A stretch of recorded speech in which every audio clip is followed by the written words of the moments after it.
Assalamualaikum warahmatullahi wabarakatuh. Perkenalkan, nama saya Kristiana, mahasiswa Sisipol Raja Haji Tanjung Pinang, Prodi Administrasi Publik, kelas karyawan. Di sini saya akan menjelaskan mengenai sistem ekonomi Indonesia. Pengertian sistem ekonomi. Yang pertama mengenai sistem. Sistem menurut Chester A. Bernard adalah suatu kesatuan yang terpadu secara holistik yang di dalamnya terdiri atas bagian-bagian dan masing-masing bagian memiliki ciri dan batas tersendiri. Suatu sistem pada dasarnya adalah organisasi besar yang menjalin berbagai subjek atau objek serta perangkat kelembagaan dalam suatu tatanan tertentu. Kemudian pengertian dari ekonomi adalah sistem aktivitas manusia yang berhubungan dengan produksi, distribusi, pertukaran, dan konsumsi barang ataupun jasa. Kata ekonomi sendiri berasal dari bahasa Yunani oikos yang berarti keluarga ataupun rumah tangga. Sedangkan nomos atau peraturan-aturan hukum dan secara garis besar diartikan sebagai aturan rumah tangga atau manajemen rumah tangga. Sehingga sistem ekonomi menurut Dumari 1966, sistem ekonomi adalah suatu sistem yang mengatur serta menjalin hubungan ekonomi antar manusia dengan seperangkat kelembagaan dalam suatu tatanan kehidupan. Selanjutnya dikatakannya pula bahwa suatu sistem ekonomi tidaklah harus berdiri sendiri, tetapi berkaitan dengan falsafah, pandangan, dan pola hidup masyarakat tempatnya berpijak. Sehingga sistem ekonomi merupakan perpaduan dari aturan-aturan atau cara-cara yang menjadi satu kesatuan dan digunakan untuk mencapai tujuan dalam perekonomian.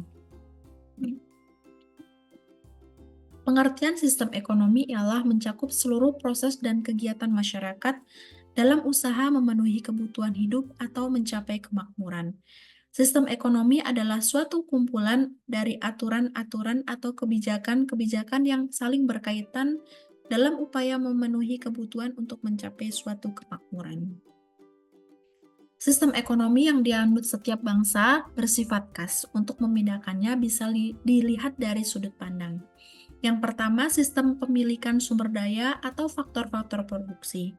Yang kedua, kebebasan masyarakat untuk dapat berkompetisi antara satu dengan yang lain. Yang ketiga, peranan pemerintah dalam mengatur kehidupan ekonomi bangsanya.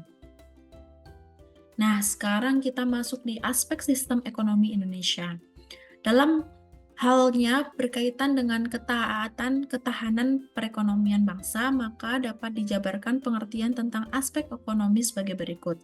Yang pertama, aspek kehidupan nasional yang berkaitan dengan pemenuhan kebutuhan bagi masyarakat meliputi produksi, distribusi, dan konsumsi barang jasa. Yang kedua, usaha-usaha untuk meningkatkan taraf hidup masyarakat serta individu ataupun kelompok serta cara-cara yang dilakukan dalam kehidupan bermasyarakat untuk memenuhi suatu kebutuhan. Kemudian, untuk mencapai tingkat ketahanan ekonomi, perlu pertahanan terhadap berbagai hal yang menunjang. Antara lain yang pertama, sistem ekonomi Indonesia harus mewujudkan kemakmuran dan kesejahteraan yang adil dan merata. Yang kedua, ekonomi kerakyatan menghindari satu, sistem free fight liberalism, artinya menguntungkan pelaku ekonomi yang kuat. Yang selanjutnya yaitu sistem etatisme adalah mematikan potensi unit-unit ekonomi di luar sektor negara. Kemudian ada monopoli adalah merugikan masyarakat dan bertentangan dengan cita-cita keadilan sosial. Selanjutnya, struktur ekonomi dimantapkan secara seimbang antara sektor pertanian, perindustrian, dan jasa. Yang keempat, pembangunan ekonomi dilaksanakan sebagai usaha bersama di bawah pengawasan anggota masyarakat, memotivasi dan mendorong peran serta masyarakat secara aktif. Yang kelima, pemerataan pembangunan, dan yang terakhir yaitu kemampuan untuk bersaing. Selanjutnya kita akan membahas mengenai klasifikasi sistem ekonomi. Klasifikasi sistem ekonomi terbagi menjadi dua. Yang pertama berdasarkan mekanisme dan koordinasi, dan berdasarkan ideologi. Jika melihat dari berdasarkan mekanisme dan koordinasi, terbagi menjadi tiga, yaitu sistem ekonomi tradisi, sistem ekonomi komando, dan sistem ekonomi pasar. Sistem ekonomi tradisi sendiri memiliki ciri jika kegiatan ekonomi yang masih terbatas dan masih sederhana. Tujuan dari kegiatan ekonomi ini tidak untuk mencari keuntungan, melainkan untuk memenuhi kebutuhan. Selanjutnya, sistem ekonomi komando, mekanisme koordinasi berdasarkan pada komando atau kekuasaan dari pusat. Selanjutnya, sistem ekonomi pasar, yaitu mengandalkan kekuatan permintaan dan penawaran sebagai alat alokasi yang efisien.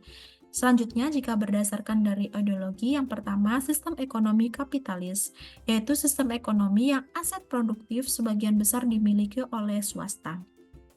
Dengan ciri-ciri yang pertama, motif yang menggerakkan perekonomian mencari keuntungan. Yang kedua, pengakuan yang luas atas hak-hak pribadi. Selanjutnya, perekonomian diatur oleh mekanisme pasar. Dan yang terakhir, campur tangan pemerintah sangat diminimalkan. Selanjutnya, sistem ekonomi sosialis atau komunis, yaitu sistem yang mengharuskan pemerintah memiliki dan menggunakan seluruh produksi, namun kepemilikan pemerintah bersifat sementara. Jika perekonomian telah dianggap matang, maka pemerintah harus menyerahkan hak atas faktor produksi tersebut kepada para buruh. Ciri-ciri sistem ekonomi sosialis: yang pertama, kemakmuran bersama konsep kepemilikan sosial. Yang kedua, sebagai gerakan yang muncul atas perlawanan terhadap ketidakadilan dari sistem ekonomi kapitalis. Yang ketiga, hal menonjol adalah kolektivitisme dan rasa kebersamaan gotong royong. Selanjutnya, sistem ekonomi Islami, yaitu sistem ekonomi yang berlandaskan dari ideologi dan ajaran-ajaran syariat Islam. Nah, dengan sangat mengedepankan dari peraturan dan pedoman Islam sebagai ideologi yang mereka anut. Selanjutnya, sistem ekonomi campuran, yaitu sistem yang menggabungkan lebih dari satu aspek sistem ekonomi. Keterlibatan pemerintah dalam kehidupan ekonomi dapat dibedakan menjadi tiga, yaitu membuat peraturan dengan tujuan pokok agar kegiatan ekonomi yang dilakukan berjalan secara wajar dan tidak merugikan masyarakat. Menjalankan berbagai kebijakan ekonomi, antara lain kebijaksanaan fiskal dan moneter. Selanjutnya, secara langsung menjalankan berbagai kegiatan ekonomi sehingga dapat memaksimalkan keuntungan sosial. Selanjutnya, landasan sistem ekonomi Indonesia. Keterlibatan pemerintah dalam kehidupan ekonomi dapat dibedakan menjadi tiga, yaitu membuat peraturan-peraturan dengan tujuan pokok agar kegiatan ekonomi yang dilakukan berjalan secara wajar dan tidak merugikan masyarakat. Yang kedua, menjalankan berbagai kebijakan ekonomi, antara lain kebijaksanaan fiskal dan moneter. Yang ketiga, secara langsung menjalankan berbagai kegiatan ekonomi sehingga dapat memaksimumkan keuntungan sosial. Landasan sistem ekonomi Indonesia. Secara normatif, landasan idealis sistem ekonomi Indonesia adalah Pancasila dan Undang-Undang Dasar 1945. Dengan demikian, maka sistem ekonomi Indonesia adalah sistem ekonomi yang berorientasi kepada satu, ketuhanan yang Maha Esa, berlakunya etik dan moral agama, bukan materialisme, kemudian kemanusiaan yang adil dan beradab, tidak mengenal pemerasan atau eksploitasi, persatuan Indonesia, berlakunya kebersamaan, asas kekeluargaan, sosionasionalisme, dan sosiodemokrasi dalam ekonomi. Kerakyatan yang dipimpin oleh hikmat kebijaksanaan dalam musyawaratan perwakilan mengutamakan kehidupan ekonomi rakyat dan hajat hidup orang banyak. Keadilan sosial, persamaan atau emansipasi, kemakmuran masyarakat yang utama, bukan kemakmuran orang atau pribadi. Dari butir-butir di atas, keadilan menjadi sangat utama di dalam sistem ekonomi Indonesia. Keadilan merupakan titik tolak proses dan tujuan sekaligus. Pada pasal 33 Undang-Undang Dasar 1945 adalah pasal utama yang bertumpunya sistem ekonomi Indonesia yang menjadi dasar Pancasila dengan kelengkapannya yaitu pasal-pasal pada 18, 23, 27 ayat 2 dan pasal 34. Sebaliknya, dalam demokrasi ekonomi perlu dihindari timbulnya ciri-ciri negatif, yaitu sistem free fight liberalism atau eksploitasi terhadap manusia dan bangsa lain. Dua, sistem etatisme mendesak dan mematikan kreasi unit di luar sektor negara. Yang ketiga, pemusatan kekuasaan ekonomi atau monopoli kelompok tertentu. Sistem ekonomi Pancasila memiliki ciri pokok yaitu kooperasi sebagai sokong guru perekonomian. Yang kedua, roda perekonomian digerakkan oleh rangsangan ekonomis, sosial, dan moral. Yang ketiga, adanya kehendak yang kuat dari seluruh masyarakat ke arah kemerataan dan sosial. Yang keempat, nasionalisme menjiwai setiap kebijakan ekonomi. Dan yang terakhir, adanya keseimbangan yang jelas antara perencanaan di tingkat nasional dengan pelaksanaan kegiatan ekonomi. Pertumbuhan ekonomi adalah suatu proses yang menyebabkan pendapatan per kapita penduduk suatu masyarakat meningkat dalam jangka panjang. Definisi ini memiliki tiga unsur. Yang pertama, suatu proses yaitu perubahan secara terus-menerus. Yang kedua, usaha untuk meningkatkan pendapatan per kapita. Kemudian, kenaikan pendapatan per kapita berlangsung dalam jangka panjang. Nah, sekarang kita masuk di unsur-unsur kebijakan ekonomi atau policy dalam bidang ekonomi. Unsur-unsur kebijakan ekonomi yang pertama, kebijakan harga dan upah. Melindungi konsumen ditetapkan harga maksimum. Melindungi produsen ditetapkan harga minimum. Biasanya diterapkan pada bidang pertanian. Melindungi pekerja ditetapkan upah minimum atau UMR. Yang kedua, kebijakan produksi. Untuk mengatasi ketidakseimbangan antara permintaan dan penawaran, maka pemerintah dapat melakukan tindakan-tindakan yang langsung mempengaruhi produksi. Kemudian ada kebijakan perdagangan, dikenal sebagai kebijakan proteksi, yang terdiri dari tindakan-tindakan yang bertujuan untuk membatasi impor dan memajukan ekspor guna melindungi industri dari persaingannya dengan industri di luar negeri. Keempat, adanya kebijakan sosial bertujuan untuk mengurangi ketegangan-ketegangan yang disebabkan tidak meratanya pembagian pendapatan di antara golongan penduduk yang muncul dari kecemburuan sosial. Kemudian adanya kebijakan kesempatan bekerja. Jika lowongan kerja baru tidak menampung semua angkatan kerja baru, maka sebagian angkatan kerja baru ini akan menjadi pengangguran. Sehingga dibuat kebijakan yang membuat kesempatan bekerja bagi angkatan kerja baru. Kemudian kebijakan moneter yaitu bertujuan untuk menjaga stabilitas nilai mata uang negara yang bersangkutan melalui penambahan atau pengurangan penawaran uang yang beredar. Yang ketujuh, kebijakan keuangan negara dan fiskal. Keuangan berkaitan dengan pemasukan dan pengeluaran negara. Fiskal berkaitan dengan pajak. Yang kedelapan, kebijakan industrialisasi. Tindakan pemerintah untuk memberikan arah kepada industri yang sudah ada dan akan didirikan. Kebijakan ekonomi makro. Kebijakan yang terdiri dari dua, yaitu kebijakan fiskal dan kebijakan moneter. Kebijakan fiskal yaitu salah satu bentuk langkah pemerintah mengelola terhadap pengeluaran dan perbajakan atau dalam penggunaan instrumen fiskal dalam mempengaruhi jalannya sistem ekonomi agar dapat maksimum dalam kesejahteraan ekonomi. Nah, sekarang masuk di instrumen kebijakan fiskal yang terdiri menjadi tiga, yaitu anggaran biaya seimbang, pengelolaan anggaran, dan pembiayaan fungsional. Anggaran biaya seimbang sendiri merupakan bentuk anggaran yang berhubungan dengan keadaan dan ekonomi perekonomian, yang mana fungsinya agar anggaran dapat seimbang dalam jangka waktu yang panjang.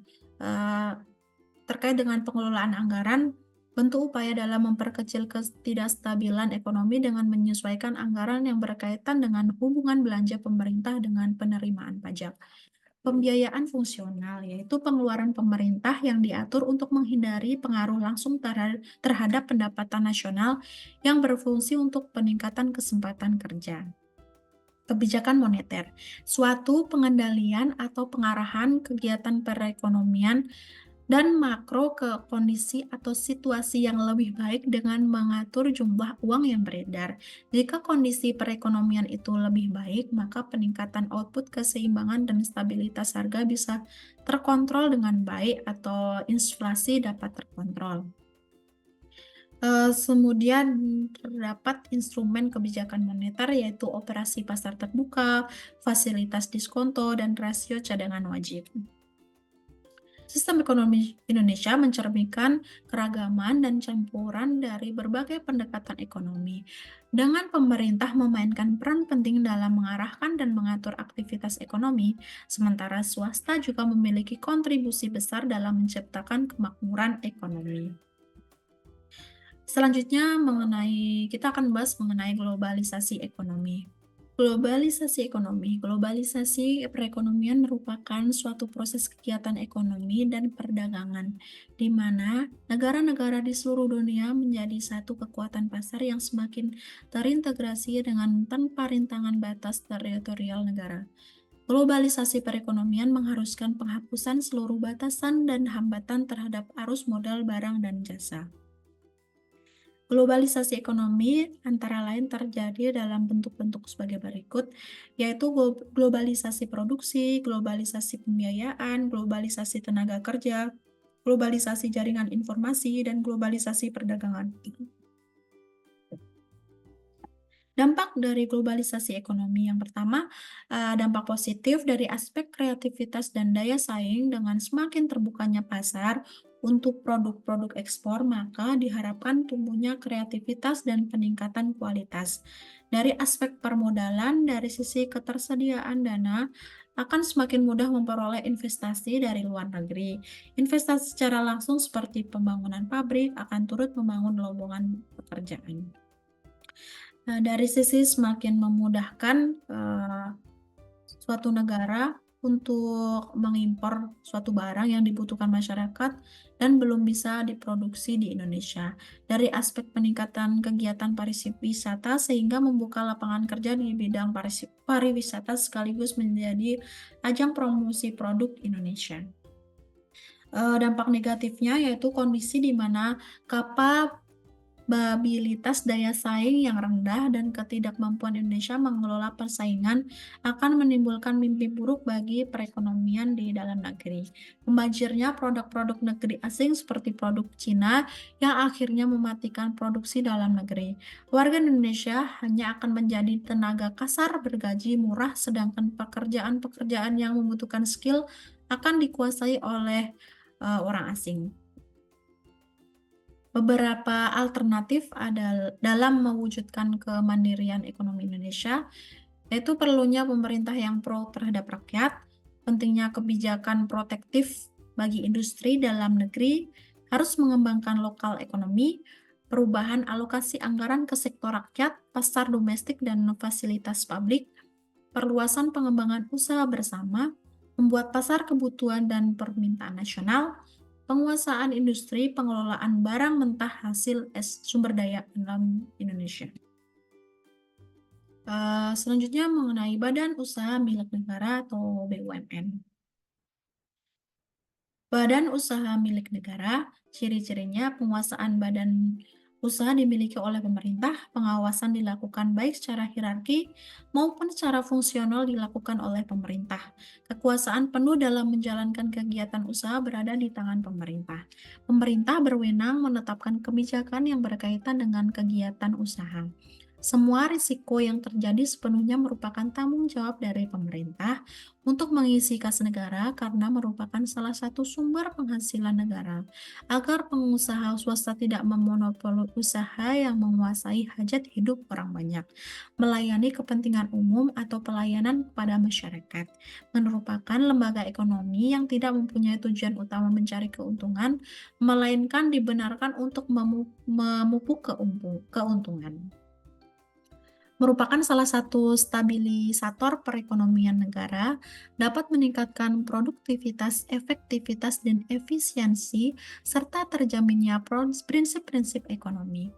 Modal seluruhnya dimiliki oleh negara dari kekayaan negara yang dipisahkan. Peranan pemerintah sebagai pemegang saham, bila sahamnya dimiliki oleh masyarakat, besarnya tidak lebih dari 49%, sedangkan minimal 51% sahamnya dimiliki oleh negara. Pinjaman pemerintah dalam bentuk obligasi. Modal juga diperoleh dari bantuan luar negeri. Bila memperoleh keuntungan, maka dimanfaatkan untuk kesejahteraan rakyat. Pinjaman kepada bank atau lembaga keuangan bukan bank. Jenis-jenis BUMN. Yang pertama ada persero atau perusahaan perseroan. Perusahaan perseroan adalah BUMN yang terbentuk dari perseroan terbatas atau PT yang modal atau sahamnya paling sedikit 51% dimiliki oleh pemerintah, yang tujuannya untuk mengejar keuntungan. Maksud tujuan mendirikan persero ini ialah untuk menyediakan barang atau jasa yang bermutu tinggi dan berdaya saing kuat dan mengejar keuntungan untuk meningkatkan nilai perusahaan milik negara tersebut. Ciri-ciri persero yaitu pendirian persero diusulkan oleh menteri kepada presiden. Pelaksanaan pendirian dilakukan oleh menteri dengan memperhatikan perundang-undangan. Statusnya berupa perseroan terbatas yang diatur berdasarkan undang-undang. Modalnya berbentuk saham. Sebagian atau seluruh modalnya adalah hak milik negara dari kekayaan yang dipisahkan. Organ persero adalah RUPS, direksi, dan komisaris. Menteri yang ditunjuk memiliki kuasa sebagai pemegang saham milik pemerintah. Apabila seluruh saham dimiliki pemerintah, maka menteri berlaku sebagai RUS. Jika hanya sebagian, maka sebagai pemegang saham perseroan terbatas. RUPS bertindak sebagai kekuasaan tertinggi perusahaan, dipimpin oleh direksi. Laporan tahunan diserahkan oleh RUPS untuk disahkan, tidak mendapat fasilitas negara.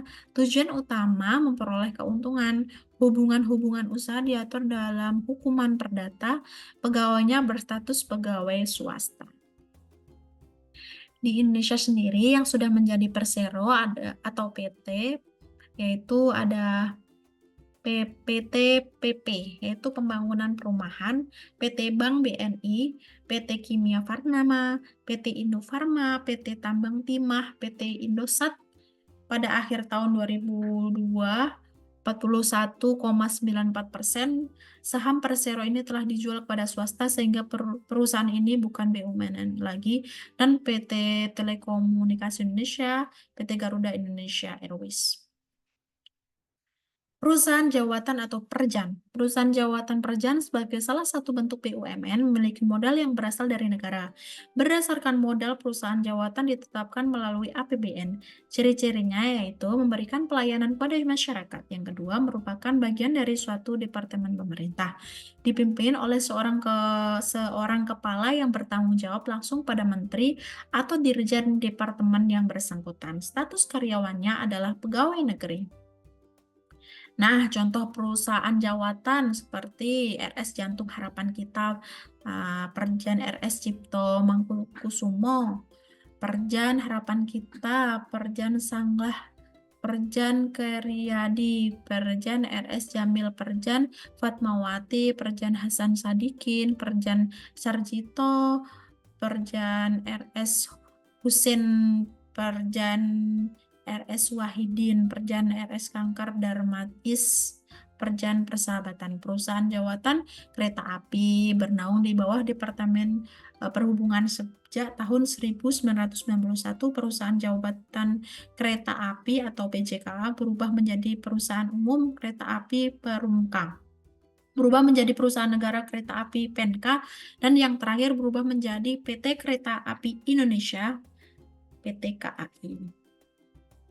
Perusahaan umum atau perum adalah suatu perusahaan negara yang bertujuan untuk melayani kepentingan umum, tapi sekaligus mencari keuntungan. Ciri-ciri perusahaan umum melayani kepentingan masyarakat umum, dipimpin oleh seorang direksi atau direktur, mempunyai kekayaan sendiri dan bergerak di perusahaan swasta. Artinya perusahaan umum perum bebas membuat kontrak kerja dengan semua pihak. Dikelola dengan modal pemerintah yang terpisah dari kekayaan negara. Pekerjaannya adalah pegawai perusahaan swasta dan memupuk keuntungan untuk mengisi kas negara. Contohnya ada Perum Pegadaian, Perum Damri, Perum Antara, Perum Peruri, Perum Perumnas, Perum Balai Pustaka. Modalnya dapat berupa saham atau obligasi bagi perusahaan yang go public, dapat menghimpun dana dari berbagai pihak. Badan Usaha Milik Negara BUMD. Ada milik daerah, ciri-cirinya pemerintah memegang hak atas segala kekayaan dan usaha. Pemerintah berkedudukan sebagai pemegang saham dalam permodalan perusahaan. Pemerintah memiliki wewenang dan kekuasaan dalam menetapkan kebijakan perusahaan. Pengawasan dilakukan oleh pemegang kekuasaan, melayani kepentingan umum selain mencari keuntungan sebagai stabilisator perekonomian dalam rangka mensejahterakan rakyat, sebagai sumber pemasukan negara seluruh atau sebagian besar modalnya milik negara lain, baik berupa bank maupun non-bank. Direksi bertanggung jawab penuh atas BUMN dan mewakili BUMN di pengadilan. Tujuan dari pendirian BUMD yaitu memberikan sumbangsih pada perekonomian nasional dan menerima kas negara, mengejar dan mencari keuntungan, pemenuhan hajat hidup orang banyak, perintis kegiatan-kegiatan usaha, memberikan bantuan dan perlindungan pada usaha kecil dan lemah. Nah, selanjutnya kita akan masuk di materi koperasi. Koperasi memiliki prinsip yang terbaru dikembangkan oleh International Cooperative Alliance, Federasi Koperasi Non-Pemerintah Internasional.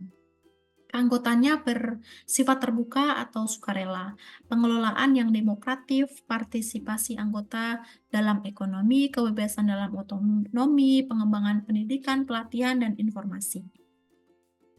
Di Indonesia sendiri telah dibuat Undang-Undang Nomor 25 Tahun 1992 tentang perekonomian. Prinsip ekonomi menurut Undang-Undang Nomor 25 Tahun 1992 adalah 1. Keanggotaan bersifat sukarela dan terbuka. 2. Pengelolaan dilakukan secara demokrasi. 3. Pembagian SHU atau sisa hasil usaha dilakukan secara adil sesuai dengan jasa usaha masing-masing. 4. Pemberian balas jasa yang terbatas terhadap modal. 5. Kemandirian. 6. Pendidikan perkooperasian. Dan ke-7 adalah kerjasama antar kooperasi. Jenis-jenis koperasi menurut fungsinya. Yang pertama, koperasi pembelian atau pengadaan atau konsumsi adalah koperasi yang menyelenggarakan fungsi pembelian atau pengadaan barang dan jasa untuk memenuhi kebutuhan anggota sebagai konsumen akhir. Yang kedua ada koperasi penjualan atau pemasaran, adalah koperasi yang menyelenggarakan fungsi distribusi barang atau jasa yang dihasilkan oleh anggotanya agar sampai di tangan konsumen. Ketiga ada koperasi produksi, yaitu koperasi yang menghasilkan barang dan jasa di mana anggotanya bekerja sebagai pegawai atau karyawan koperasi. Yang keempat ada koperasi jasa, adalah koperasi yang memberikan pelayanan di bidang jasa yang dibutuhkan oleh anggotanya, misalnya simpan pinjam, asuransi, angkutan, dan sebagainya. Jenis koperasi berdasarkan tingkat dan luas kerjanya. Yang satu adalah koperasi primer. Koperasi primer ialah koperasi yang minimal memiliki anggota sebanyak 20 orang perseorangan. Yang kedua ada koperasi sekunder, adalah koperasi yang terdiri dari gabungan badan-badan koperasi serta memiliki cakupan daerah kerja yang luas dibandingkan dengan koperasi primer. Koperasi sekunder dapat dibagi menjadi satu, ada koperasi pusat, adalah koperasi yang beranggotakan paling sedikit 5 koperasi primer. Ada gabungan koperasi, adalah koperasi yang anggotanya minimal 3 koperasi pusat. Ada induk koperasi, adalah koperasi yang minimum anggotanya adalah 3 gabungan koperasi. Jenis-jenis koperasi menurut status keanggotaannya. Koperasi produsen adalah koperasi anggotanya para produsen barang atau jasa dan memiliki rumah tangga usaha. Koperasi konsumen adalah koperasi yang anggotanya para konsumen akhir atau pemakai barang jasa yang ditawarkan para pemasok di pasar. Sejarah koperasi yang ada di Indonesia. Koperasi Indonesia menurut Undang-Undang tahun 1992 didefinisikan sebagai badan usaha yang beranggotakan orang-orang atau badan hukum koperasi dengan berlandaskan kegiatannya berdasarkan prinsip-prinsip koperasi. sekaligus sebagai gerakan ekonomi rakyat yang berdasar atas asas kekeluargaan. Secara singkat, gerakan koperasi bermula pada abad ke-20 yang pada umumnya merupakan hasil dari usaha yang tidak spontan dan tidak dilakukan oleh orang-orang yang sangat kaya. Pada tahun 1896, seorang patih Raden Arya Wirya Atmaja di Purwokerto mendirikan sebuah bank untuk para pegawai negeri pria ini. The Volvan Westerrot sewaktu cuti berhasil mengunjungi Jerman dan menganjurkan akan mengubah bank pertolongan tabungan yang sudah ada menjadi bank pertolongan, tabungan, dan pertanian. Ia juga menganjurkan mengubah bank tersebut menjadi koperasi kredit padi. Kemudian pada tahun 1908, Budi Utomo yang didirikan oleh Dr. Sutomo memberikan peranan bagi gerakan koperasi untuk memperbaiki kehidupan rakyat. Pada tahun 1927 dibentuk oleh Serikat Dagang Islam yang bertujuan untuk memperjuangkan kedudukan ekonomi pengusaha-penguasa pribumi. Kemudian pada tahun 1929 berdiri Partai Nasional Indonesia yang memperjuangkan penyebar luasan semangat koperasi. Pada tahun 1933 keluar undang-undang yang mirip dengan Undang-Undang Nomor 431 sehingga memastikan usaha koperasi untuk yang kedua kalinya. Pada tahun 1942, Jepang menduduki Indonesia. Jepang lalu mendirikan koperasi Kumiai.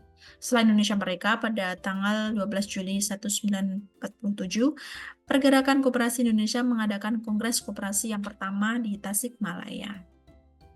Fungsi dan peran perekonomian Indonesia menurut Undang-Undang Nomor 25 Tahun 1992 Pasal 4 dijelaskan bahwa koperasi memiliki fungsi dan peranan antara lain yang pertama, mengembangkan potensi dan kemampuan ekonomi anggota dan masyarakat, berupaya mempertinggi kualitas kehidupan manusia, memperkokoh perekonomian rakyat, mengembangkan perekonomian nasional, mengembangkan kreativitas dan jiwa berorganisasi bagi pelajar bangsa. Arti lambang pada koperasi. Perisai, yaitu upaya keras yang ditempuh secara terus-menerus. Hanya orang-orang pekerja keras yang bisa menjadi calon anggota dan memenuhi beberapa persyaratannya. Rantai di sebelah kiri, ikatan kekeluargaan, persatuan, dan persahabatan yang kokoh. Bahwa anggota sebuah organisasi koperasi adalah pemilik koperasi tersebut, maka semua anggota menjadi bersahabat, bersatu dalam kekeluargaan, dan yang mengikat sesama anggota adalah hukum yang dirancang sebagai anggaran dasar atau AD, anggaran rumah tangga ART koperasi dengan bersama-sama bersepakat menaati ART tersebut, maka padi dan kapas akan mudah diperoleh. Padi dan kapas berada di sebelah kanan berarti kemakmuran anggota koperasi secara khusus dan rakyat secara umum yang diusahakan oleh koperasi. Kapas sebagai bahan dasar sandang pakaian dan padi sebagai bahan dasar pangan makanan. Mayoritas sudah disebut makmur sejahtera jika cukup sandang dan pangan. Kemudian timbangan, keadilan sosial sebagai salah satu dasar koperasi biasanya menjadi simbol hukum. Semua anggota koperasi harus adil dan seimbang antara rantai dan padai kapas, antara kewajiban dan hak. Dan menyeimbangkan itu adalah bintang dalam perisai. Bintang dalam perisai yang dimaksud adalah Pancasila merupakan landasan ideal koperasi, bahwa anggota koperasi yang baik adalah mengindahkan nilai-nilai keyakinan dan kepercayaan yang mendengarkan suara hatinya. Perisai bisa berarti tubuh dan bintang bisa diartikan hati. Pohon beringin, simbol kehidupan sebagaimana pohon dalam gunungan wayang yang dirancang oleh Sunan Kalijaga. Dahan pohon disebut kayu dari bahasa kaya Arab hayu atau kehidupan. Timbangan dan bintang dalam perisai menjadi nilai hidup yang harus dijunjung tinggi. Koperasi Indonesia. Koperasi yang dimaksud adalah koperasi rakyat Indonesia, bukan koperasi negara lain. Tata kelola dan tata kuasa perkoperasian di luar negeri juga baik. Namun sebagai bangsa Indonesia harus punya tata nilai tersendiri. Warna merah putih. Warna merah putih menjadi background logo penggambarkan sifat nasional Indonesia. Baiklah, terima kasih penjelasan mengenai sistem ekonomi Indonesia yang dapat saya sampaikan. Mohon maaf ya terdapat salah-salah kata. Billahi taufiq wal hidayah. Wassalamualaikum warahmatullahi wabarakatuh.